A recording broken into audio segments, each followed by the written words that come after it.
out there, guitar heroes? All right, well, today's an introduction to the minor bar chords. The two common forms that we use for minor bar chords are the E minor chord, and open chord, and of course the A minor open chord. So if you're not familiar with those two, then make sure that you're comfortable with those two chords first. It's kind of hard to jump to bar chords. Generally speaking, you shouldn't probably be spending too much time learning bar chords until you at least have the open chords down, at least most common ones, and that'll help you move ahead much quicker. Okay, so first of all, we want to have bar chords because it is almost required in some keys.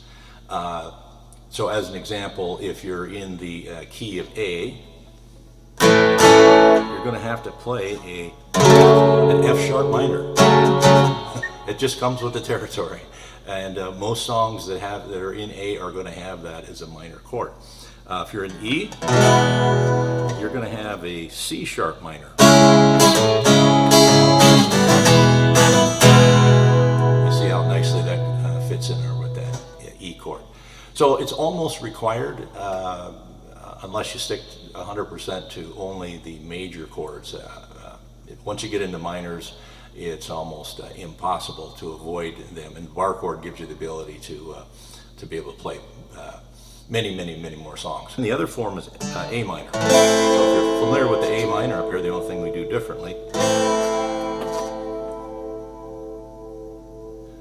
is we start with the second finger, and so that frees up this finger then for a bar. So I start with the fingers in that spot. Now this finger's freed up. Okay, so let's go down to the 3rd fret.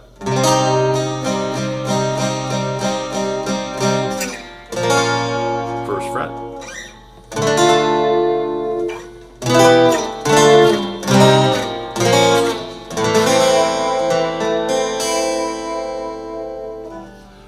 The A minor is going to be based on the A. So similar to in the major chord, that would be the same as the A form positions.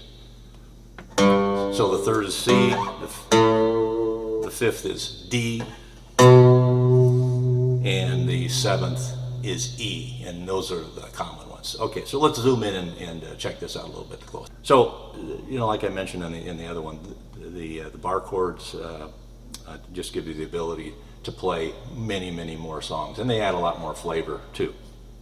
No different than what we had talked about before, is you can play these these chords in different positions, and that kind of helps. Especially if let's say you got two guitar players, one could be playing an E minor down here, and the other one could be playing it up here.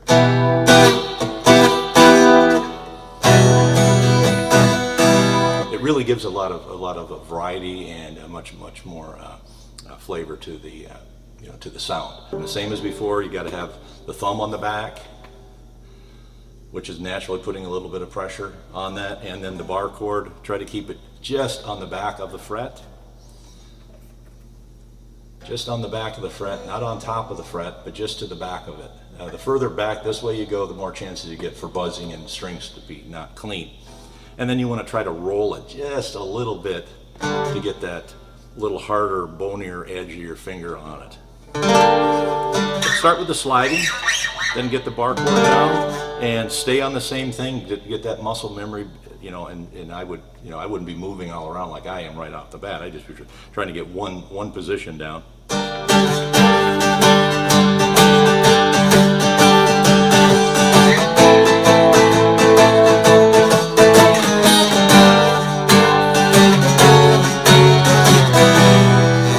To the E minor position, this finger just comes up there. So work that back and forth till you get the muscle memory right, and eventually you'll get there and you'll be able to move around. Okay, so now we're going to go to the A minor form. So we know what an A minor looks like, and then we just start with using the 2nd finger instead. And we got the 2nd finger in there. Okay, and then we're just going to, now we're similar to the A form, because now at the 3rd, instead of a G like I have in the major, have C minor there.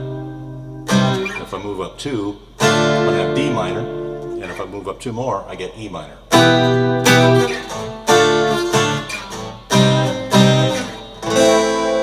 And the second fret's very common. That's a B minor. That's a B flat minor.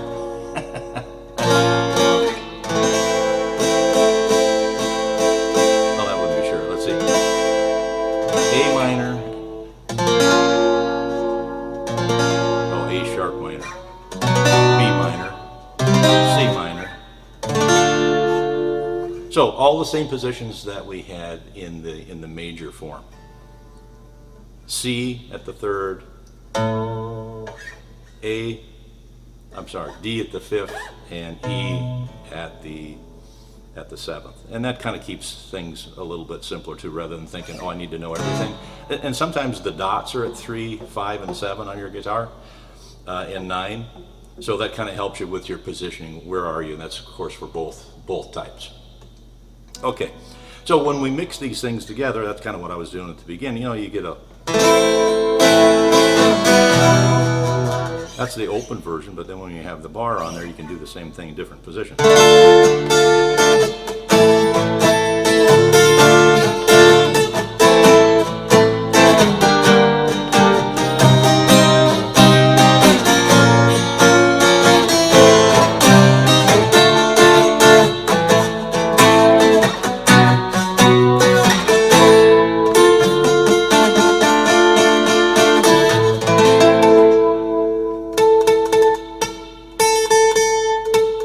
When you get that, then you know that your finger's not in the right spot, or you don't have the right pressure down. All right, so there you go. Bar chords are great. You have to have them to progress. It takes a little while to get used to it, but once you have it, you know you got it nailed. So you just keep some practicing, and you know, you'll have it in a fairly short period of time. Don't try to do too much, and don't try to go too fast. Take it slow. Work up your speed, and you'll be happy at the end. All right, take it easy and keep on strumming out there.